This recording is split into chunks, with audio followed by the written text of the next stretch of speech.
like we have something going here. We're building something special, and you can see it from the outside and inside. It's even more beautiful. The point of having a bunch of Ferraris and keep them in the garage, like take them out to the track. So once a giant, always a giant. For me, it's only a giant. Welcome, everybody, to a special edition of All In with Art Stapleton, a New York Giants podcast brought to you by NorthJersey.com and The Record. I'm your host, Art Stapleton, and we are in Indianapolis. It's Combine Week. Draft season takes a huge step forward for the New York Giants and the rest of the NFL. About 300 or so prospects converge here in Indy. I think this is my 9th year coming to the Combine, and how I've explained it is that it's split really into 3 different events here for the media. And the first event really kicks off on Wednesday when we have interviews at the podiums, which you've seen still photos and video of through the years. All of the prospects will come and meet the media. They'll each get about a 10 to 15 minute interval. 8 podiums at the same time in the Indianapolis Convention Center. And that starts on Wednesday with the defensive line and linebackers. Edge rushers are included with the defensive line. And then we go to Thursday, Friday, and then I am out of here on Friday night. On Friday is the big day. Quarterbacks, wide receivers, and running backs. Obviously, the New York Giants will be focused in on that day, at least we anticipate. Then Saturday will be the offensive line. Thursday, I skipped. That's the DBs. And away we go. And then everyone will be moving on to free agency, which begins with the negotiating period, at least the official negotiating period, on March 11th. And then the new league year starts on March 13th, and free agency will kick off at 4 p.m. Eastern time on that Wednesday, I believe it is, and things get going. So the Giants have a lot of things to handle. That is the one component of the Combine. Now, the second component, the NFL executives and select coaches will meet with the media at the podiums at the convention center on Tuesday. Joe Schoen, general manager for the Giants, will meet with us 10 a.m. You can check at NorthJersey.com and all my social accounts, Art_Stapleton. That's both on Twitter /X and Instagram. And we'll have stuff from Joe Schoen beginning at 10 a.m. Then we'll actually get a breakout session with the beat with Joe Schoen. At least we have traditionally. The assumption is that will be happening as well, and that'll be after the fact. So normally it's a lot of big picture questions at the podium with Schoen, and then afterwards we'll kind of break down into more specific Giants questions regarding the middle of the roster questions such as will Jason Pinnock, where does he fit in? Does Nick McLeod get a restricted free agency offer, or the Giants look to sign Nick McLeod to a regular contract that might be below what the restricted free agency tag number is? So all of that will happen there. And that's the second part of it, the idea that, the executives talk. Now, traditionally, the head coaches talk too. But this year, Brian Daboll, just like last year, will not speak publicly in that forum, formally, if you will, to the media. Now, Daboll, we may catch him, walking through the team hotel or on the way to the convention center for the team's formal interviews, which take place in the suites at Lucas Oil Stadium. Obviously, Indianapolis is a big city for the New York Giants, considering that's their last Super Bowl championship here. The Giants actually stay in the same hotel that they were in as Super Bowl champions when they won the Super Bowl here. Tom Coughlin loved the downtown hotel here, and that's where the Giants will stay yet again. And that brings us to the third component of the Combine. It's the nightlife. And when I say nightlife, I don't mean, disco balls and people hanging around taking shots at the bar. The nightlife is when teams meet with agents regarding current players. There's some negotiating going on, and it's a feeling out process. Legally, the negotiating period is not supposed to begin for free agency until March 11th, but how that works out with, hey, let's talk about this guy, let's talk about that guy. And that's kind of how it gets broken down. It's not necessarily policed the way you would anticipate it. So there are three components. Obviously, the media being here, you try to catch as much as you can, as many crumbs as you can get throughout the entire week. It starts with the prospects, obviously Joe Shane, and then any crumbs you can get, walking the lobbies here in Indianapolis, speaking to as many front office executives as you can, not just from the Giants, but from other teams, trying to get a feel through agents. And it's the rumor season. It's the lying season. What people want out there, what they put out there intentionally, that's all what you have to sift through as a reporter. Now, that's the primer. That's what's going on here at the Combine.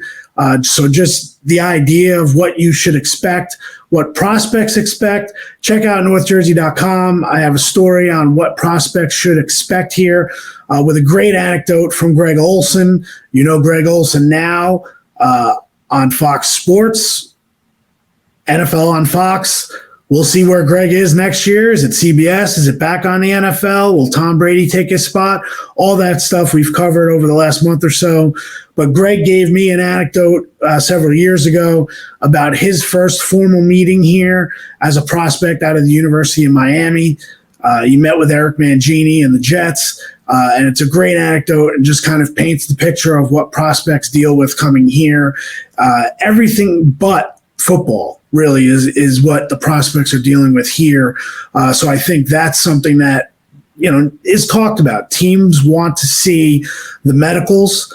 All the medicals get done here in Indianapolis. There are medical rechecks in about a month for anything questionable for players. Big week for Michael Penix Jr. for Washington, quarterback. He's had 4 seasons end with injury. So everyone sees Penix and the way he played for Washington on the road to the national championship game against Michigan. But he's had 2 ACL surgeries, and he's had both shoulder separations. So from my perspective with the Giants, you have your quarterback right now. You're looking to move on. Part of the reason you're looking to move on from Daniel Jones is his injuries. You're going to bring a guy like Penix in with injury questions. That's a big leap. So I have a story posting on Tuesday morning. All of the quarterbacks, I give you the rundown. Who's in their wheelhouse, who would be considered a sleeper, and who would be considered long shots. Quote from Joe Shane about the Combine, from the Combine last year about quarterbacks, I think you'll enjoy. So that story posts on NorthJersey.com on Tuesday. You can check out my first mock draft. It's on NorthJersey.com. I tweeted it out today. Make sure you check that out. Jaden Daniels, sitting there at 6. I couldn't pass up the Heisman Trophy winner from LSU. I'm not sure that's exactly how it's going to play out, but Daniels is the guy for the mock draft 1.0, if you will. So let's talk some Giants issues now. Kind of laid the scene, and I plan on doing it all in every day this week through Friday. So you should be able to get all the news that fits here, rumors. I'll keep you up to date as best I can of what's going on. Now, the 2 overarching storylines for the Giants this week, Saquon Barkley. Let's talk a little bit about Saquon. I do not believe everything I've been told that the Giants are going to franchise tag Saquon Barkley for the second straight year. That would pay him around $12 million guaranteed for this year if they decided to franchise tag him. I don't believe that's going to happen. I don't think he's going to see a long-term contract at that annual value or really with that guarantee with the Giants, or maybe not even for anybody else. At this point, Saquon had just turned 27 a few weeks back. He's coming off a season in which he did not hit his goals. The team did not hit their goals. So you can't look at 2 years ago of what he was for this team. Now, were there other circumstances at play here? Absolutely. The offensive line was a mess. Quarterback did not play well. You were down to your third-string quarterback, an undrafted rookie in Tommy DeVito. And then Tyrod Taylor played. He got hurt. So it wasn't a perfect scenario for Saquon Barkley. Now you go into this. I believe the Giants want to sign Saquon, but on their terms. Does that fit at $9 million a year? I don't know if Saquon's going to see the guarantees that he would have seen last year. I'm pretty sure he's not from the Giants. Now, do they allow him to hit the market? I think that's going to be the way to go. I think they're going to meet this week. Joe Shane said he plans on meeting with Ed Berry, who is Saquon's representative, and they're going to discuss where they're at. Both sides are at. And they're going to try to get a feel for where Saquon's head is at, what he wants. I know there's a lot of talk about Saquon and the Texans, and I'll have a story posting on Tuesday morning as well on NorthJersey.com. Where will Saquon end up? Who are the suitors? The Giants are one of them, but who else? And the Texans are a team, this is the time of year where everybody starts breaking down Instagram followers and which players are following which teams. And, Saquon last week, all of a sudden everyone's talking about how Saquon is following CJ Stroud. And, well, does that mean that Saquon is going to end up in the Texans? Here's what I know. I know that the Giants would like Saquon back. I know Saquon wants to test the market. I believe what's going to happen is that Saquon and the Giants will have some sort of handshake agreement. He's going to test the market, and whatever final offer he gets, he's going to bring back to the Giants. Now, there are no guarantees that the Giants are going to match that offer. Remember what happened with Julian Love last year. There wasn't even a handshake agreement with Julian Love. In fact, Joe Shane told Julian Love and his representatives that if Julian turned down the Giants' final offer before free agency, that they were going to move in another direction. So when Julian came back with the offer he got from Seattle, it was less than what the Giants had offered him during the year. And Joe Shane essentially said, we appreciate you, but we've committed that money elsewhere. That was the Darius Slayton contract on the same day. And Julian ends up going to Seattle. Worked out well for Julian. He makes the Pro Bowl. Congratulations to him and his wife, Julia. They had their son about a month and a half ago. So Julian Love, it worked out in Seattle. The Giants ended up turning to Jason Pinnock. He had a good season, was not a Pro Bowl season for Pinnock, but things worked out for Love from that perspective. So I think the Giants will end up doing the same with Saquon. My gut tells me that Saquon will not be here next year. It's just based on the way things happen. Now, is there a team out of the 31 other teams that will overpay from what the Giants want to give Saquon because of what he offers to them and what he brings to the table? I think if there's one, it'll be a team that's looking to cash in right near, they view themselves as a playoff contender and they want Saquon to get them over the hump. NFC East. Couldn't you see the Cowboys or the Eagles look at the Giants and say, we're going to take your guy? And we know, John Mara, how much you love Saquon Barkley.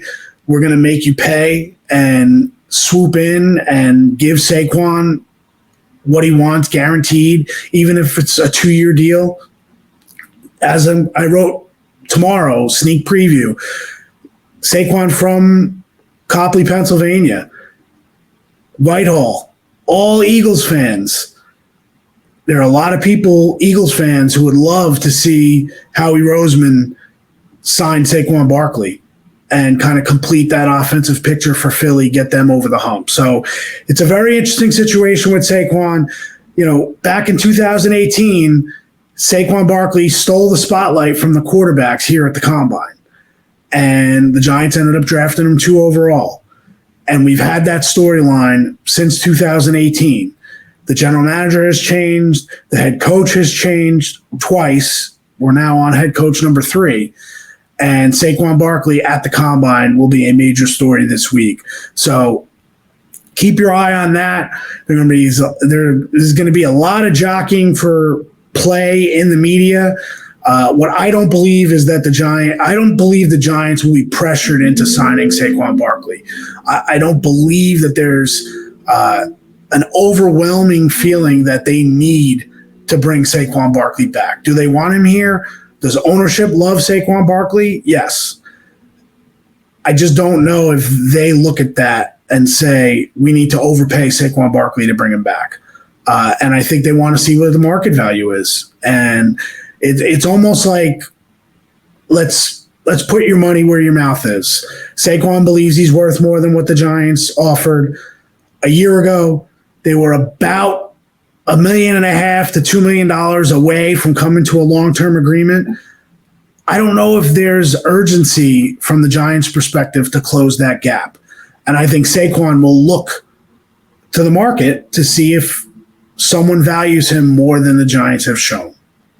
So I know I asked for questions on Twitter, so some of you guys have sent questions, so we'll get to that in a second.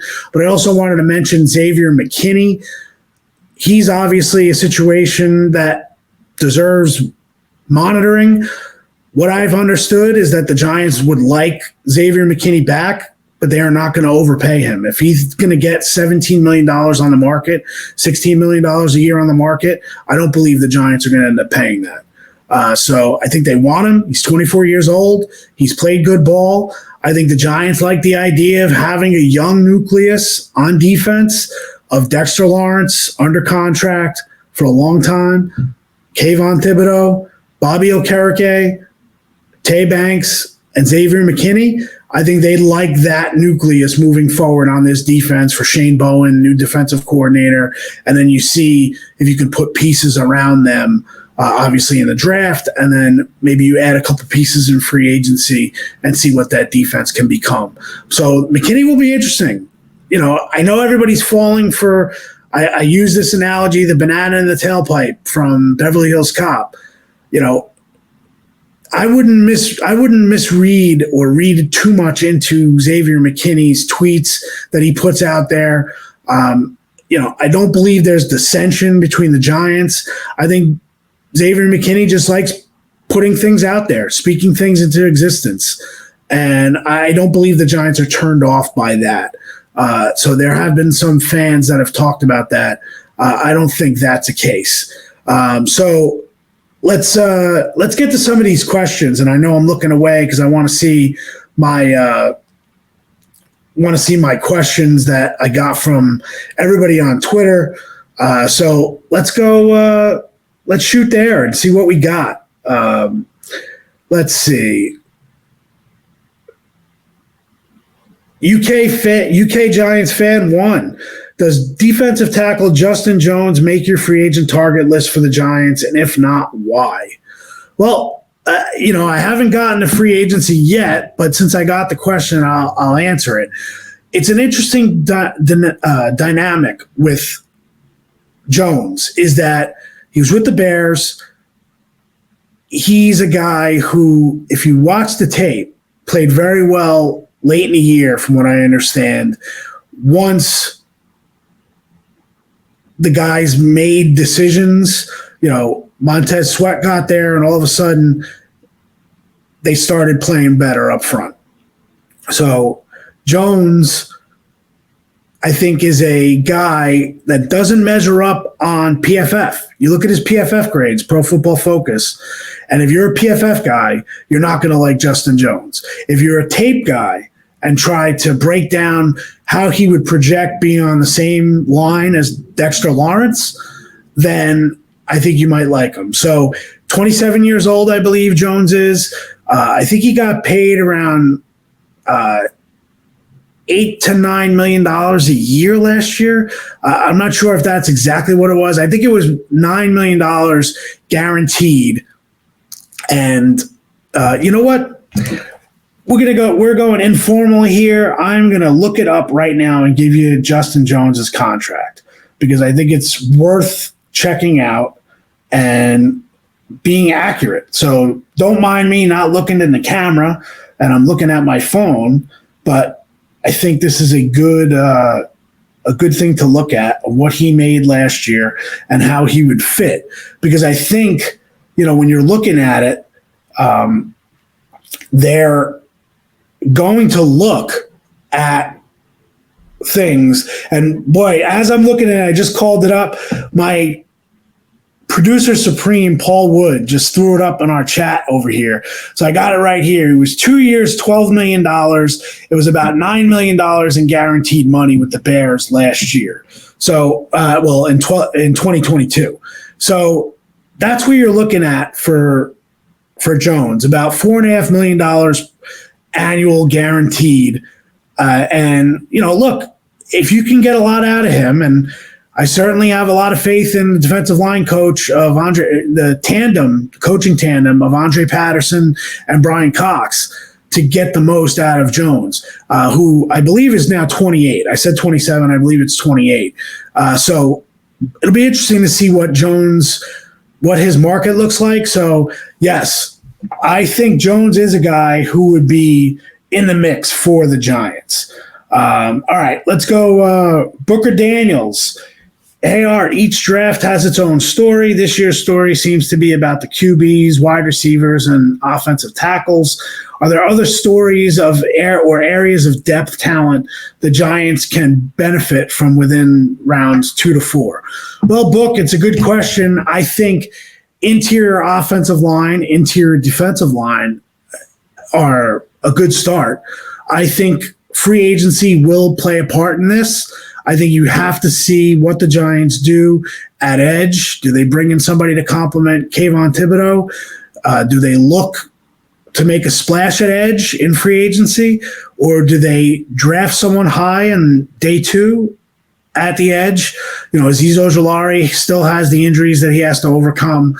So that's something to keep an eye on. I think corner, you're going to be looking for somebody opposite Deonte Banks.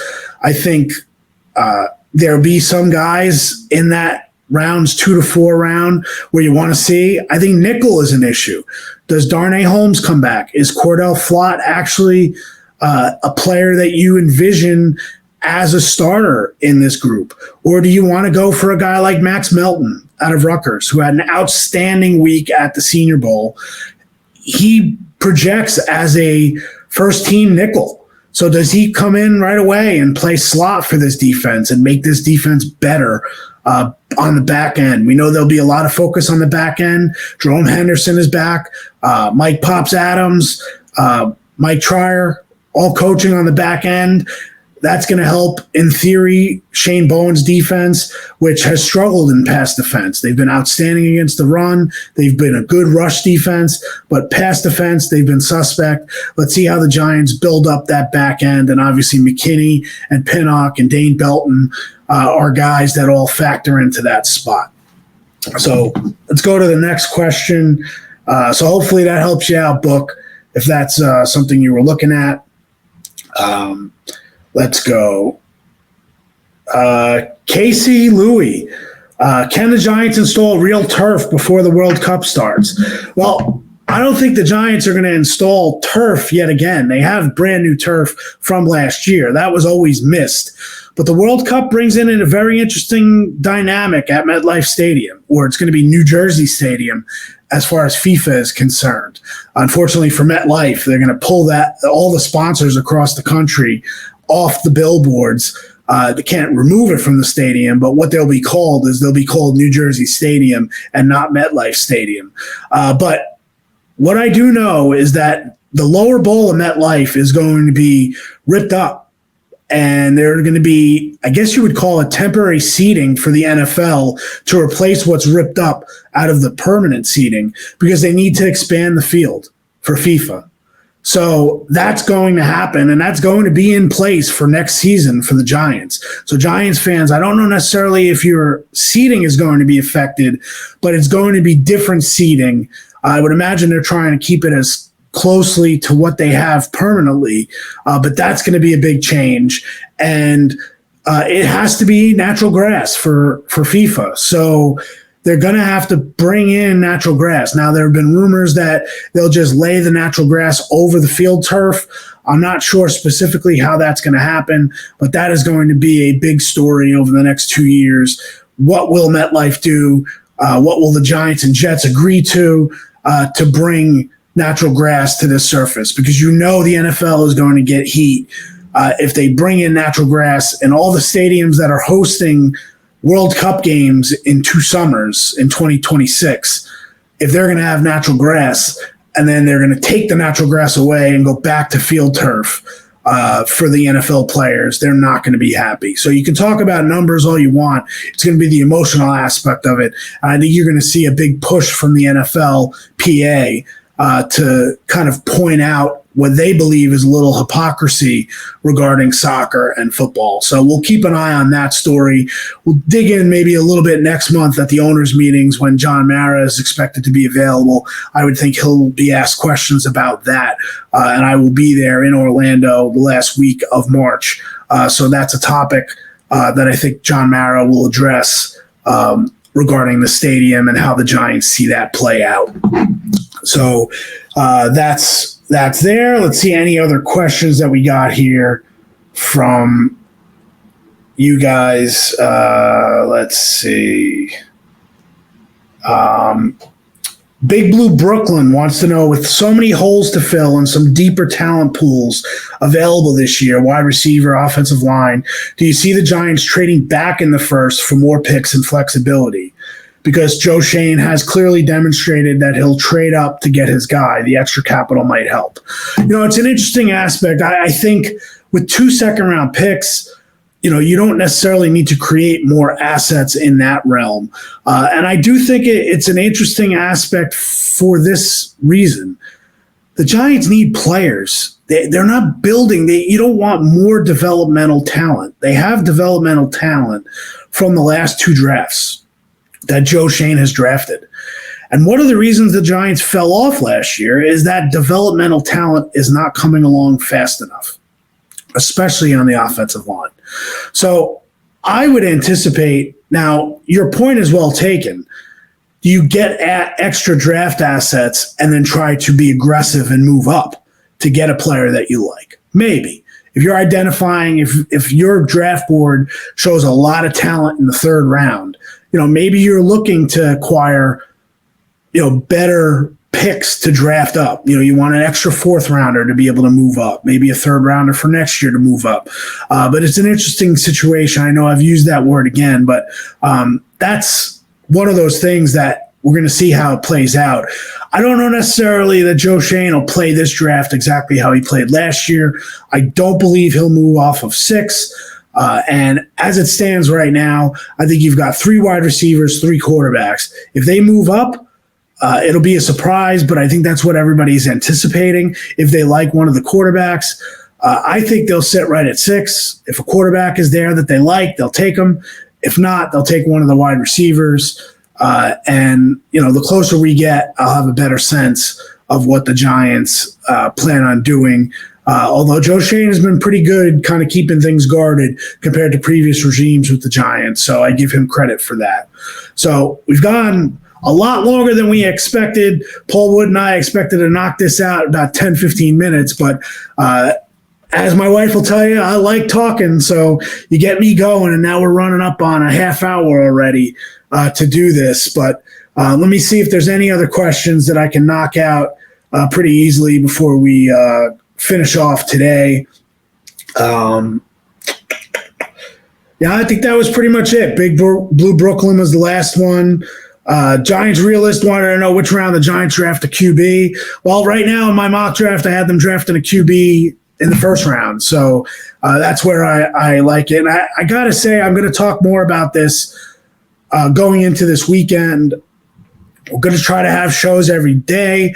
Going to do my best to get some guests on video so you guys can enjoy it on YouTube in addition to our usual podcast platforms. Let me know what you like. Let me know who you want to hear from. It's hard to get players this week, so a lot of it is analysts to be able to get on the podcast. What I will do is I will get sound and audio from players at the podiums the best I can, and we'll try to make that a part of the podcast this week.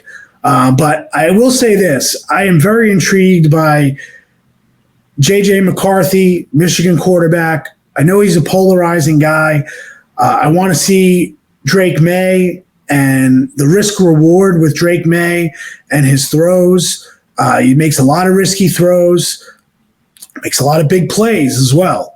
So I want to see how the Giants view him. I know they like him. I know they like May. Joe Schoen has seen Drake May several times.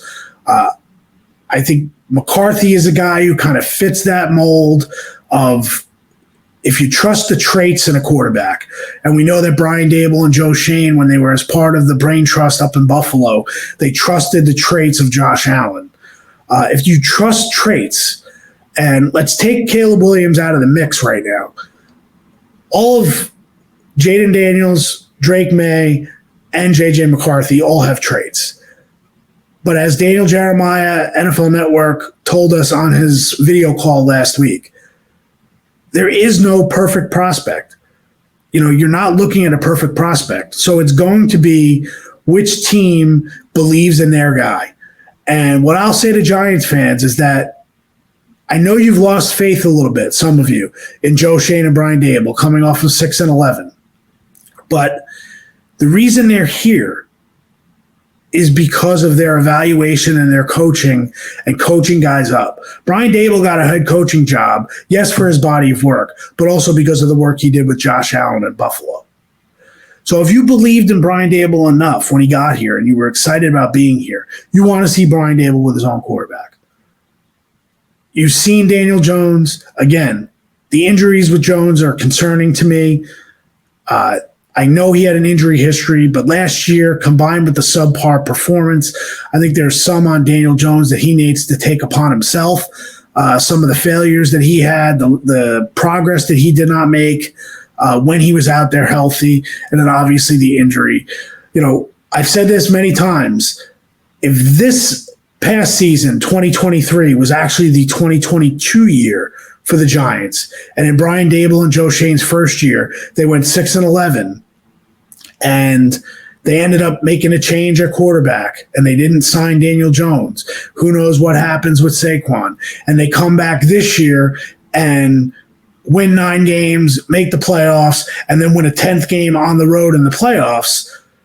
You'd look at Shane Dable in this era a lot differently. Now, you can't play that game, but I truly believe that the Giants believed that they were going to be in the running for a quarterback last year. Now, all the winning that they did, they moved out of contention for C.J. Stroud, Bryce Young, Anthony Richardson. That group was out of the mix. The Giants were picking in the 20s. They weren't even thinking about a quarterback. Joe Schoen came to the Combine last year, focused on signing Daniel Jones. But he structured the contract to the point where if things went haywire, things went sideways, they had an out. Now, it's not an easy out. You still have to take on 20-something million of dead money next year. I think it's $22 million. But they can get out of the Jones contract. And I believe that if the Giants and their evaluation process plays out and they like one of these quarterbacks and they have an opportunity to draft them, I believe ownership on down will sign off, give Joe Schoen the green light, and they will select a quarterback. If they do not select a quarterback, that means that Joe Schoen and Brian Dable did not believe in the quarterback that was available to them when they were drafting. And they believed more in what I believe is going to be a wide receiver that they would take if they don't take a quarterback. Can the offensive lineman factor in at 6? Possible. Joe Alt? Maybe. Fashanu? Maybe. But I just think that when you look at the top 6 players on the board, it's going to be 3 quarterbacks, 3 wide receivers. Rome Odunze from Washington, Malik Neighbors, Would You Be My Neighbors from LSU, Marvin Harrison Jr., and then obviously the 3 quarterbacks. I do believe that J.J. McCarthy will be a lot closer to that group of 3 than people think, just based on maybe what they didn't ask him to do in Michigan. So that's where it's at right now. Working on some guests this week. We may get Dane Brugler from The Athletic. Working on a couple other things. Going to try for some NFL Network guys. See if I can tap into my guys, Garofalo and Traeger, and see if they're, everybody's loaded with work this week. So it's not easy, but I'm trying for the audience of All In. You guys deserve a big week out here in Indianapolis. I'm going to do what I can to deliver. So again, for my producer, Paul Wood, hope you guys enjoyed the video today and today's podcast if you're listening old school. And we'll be back tomorrow. We'll have full coverage of Joe Shane's press conference, and we'll see if we can get a guest on for the podcast as well. Thanks for listening. As always, we're all in. We appreciate you being all in as well. We'll catch you Tuesday from Indianapolis.